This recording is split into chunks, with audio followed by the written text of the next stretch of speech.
Buenos días, hoy les quiero hablar sobre el aprendizaje autónomo, el desarrollo de una definición.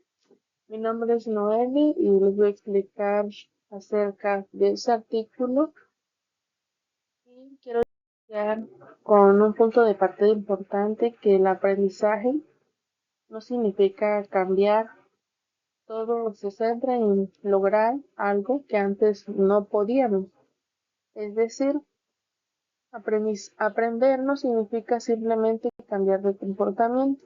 Muchas veces pensamos que si alguien hace algo diferente ya aprendió, pero no siempre es así. Por ejemplo, si una persona dibuja líneas sin sentido o hace algo por casualidad, eso no significa que aprendió algo nuevo. Aprender significa que ahora puedes hacer algo que antes no se podía hacer, como ya mencioné. Significa lograr un resultado nuevo y estable.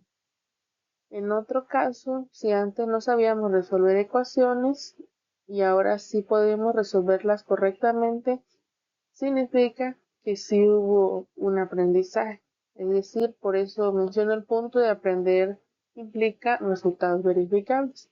Entonces, esto quiere decir que el aprendizaje se reconoce por los logros alcanzados, no por lo que pensamos internamente, no por lo que sentimos, y todo es por cómo lo podemos hacer y demostrar al final de cuentas.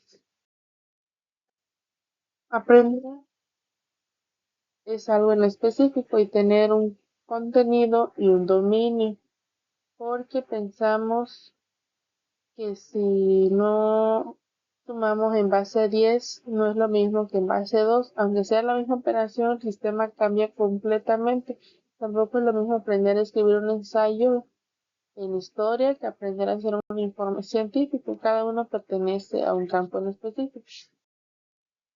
La autonomía significa independencia respecto a ciertos referentes. O sea, ¿qué significa realmente el aprendizaje autónomo? Entrando al tema principal, básicamente significa aprender por uno mismo.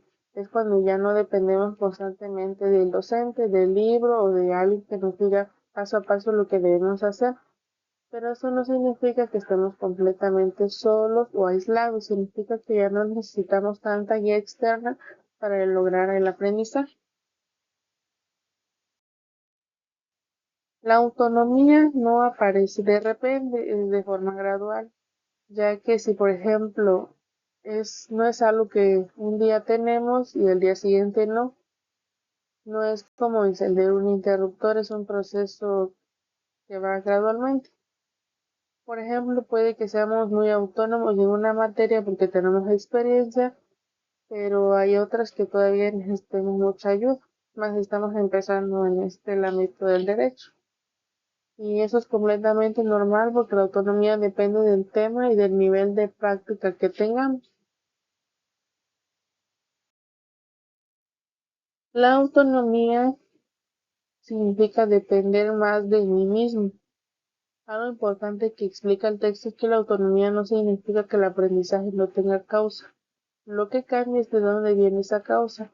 Al principio dependemos mucho del docente, pongámoslo así, de instrucciones externas o de alguien que nos diga qué hacer, pero cuando desarrollamos autonomía empezamos a depender más de nuestras propias decisiones.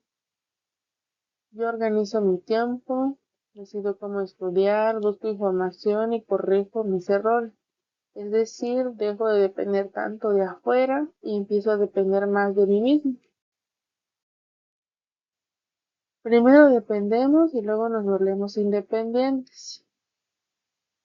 Esto quiere decir que en el artículo también se menciona que la autonomía se construye sobre aprendizajes previos. Necesitamos primero guía, ejemplos y explicaciones, y después empezamos a practicar con menos ayuda. Y finalmente podemos actuar de forma independiente. Es como andar en bicicleta. Al principio la sostenemos, nos apoyan, después podemos usar rueditas y finalmente lo logramos solos. No podemos saltarnos todo este proceso, todo es paso a paso. Existen distintos niveles de complejidad del aprendizaje. En los niveles más básicos simplemente reaccionamos a lo que tenemos enfrente, por ejemplo, repetir algo que vimos, pero en niveles más avanzados somos capaces de explicar lo que hacemos, crear reglas y aplicar lo aprendido en situaciones nuevas. Por ejemplo, no solo resolver un problema específico, se debe de entender la regla general para resolver muchos problemas parecidos. En esos niveles más altos donde realmente aparece la autonomía, porque ya no solo seguimos instrucciones, más bien nos enfocamos en entender los principios. Ahora, sobre el tema de aprender a aprender, es una forma todavía superior a la autonomía, porque quiere decir que no solo aprendemos un tema en específico, más bien aprendemos cómo aprender cualquier tema nuevo.